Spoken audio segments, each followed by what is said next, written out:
Making homemade wine. Now we'll see what happens when wine ferments. The water in the airlock will bubble as carbon dioxide is released. Wine fermentation occurs when the yeast consumes sugar and converts it into alcohol and carbon dioxide. Must is young wine made up of freshly pressed fruit juice that contains the skins, seeds, and stems of the fruit. The solid portion of the must is called pomace. When the must starts to ferment, the pomace will rise to the top. You need to punch this down and stir it in thoroughly twice a day. This is where a whole lot of the color and taste comes from. Do this religiously. The 6-gallon bucket is pretty full before fermentation. As the pomace rises to the top, juice often spills down the side of the bucket. You can use another bucket to give the wine more room to ferment without spillage. The length of time the pomace stays in the juice is critical for the final character of the wine. Racking wine. Check the specific gravity at about the 3-day mark, and then every day until the specific gravity reaches about 1.03. When the must reaches 1.03 specific gravity, take out all the seeds and skins and put them into some kind of a porous bag. A 5-gallon paint strainer works well for this. Gently press out all of the juice you can and collect it in a clean bucket.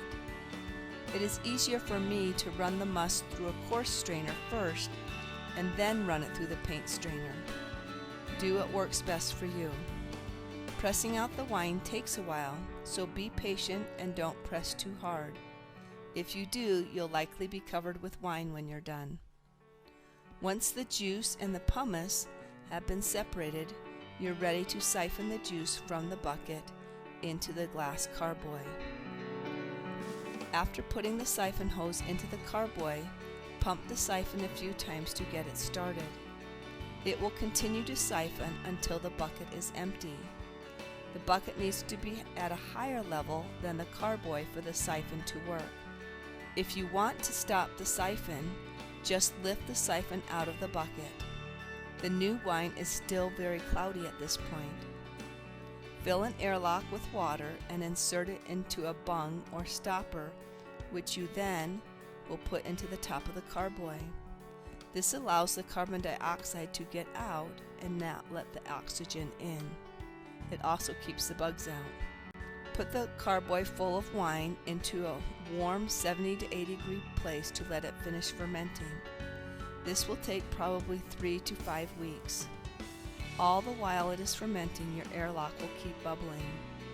When it quits bubbling, check the specific gravity, and if it reads 1.0 or maybe even 0.095, it's completely fermented, meaning all the sugar is now alcohol.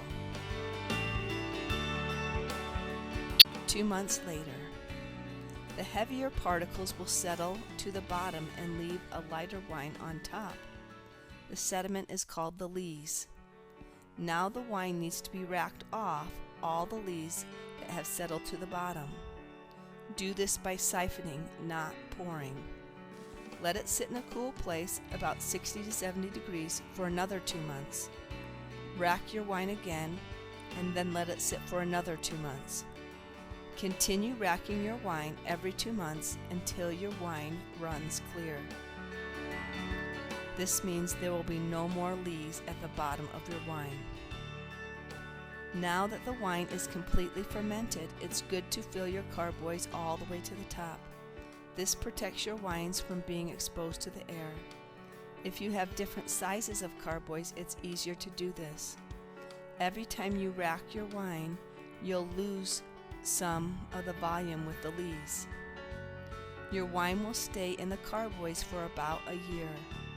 Bottle your wine next fall before you begin your new batch of wine. For more videos and information on making homemade wine, please visit providentlivingtoday.com or peaceinparadise.blogspot.com.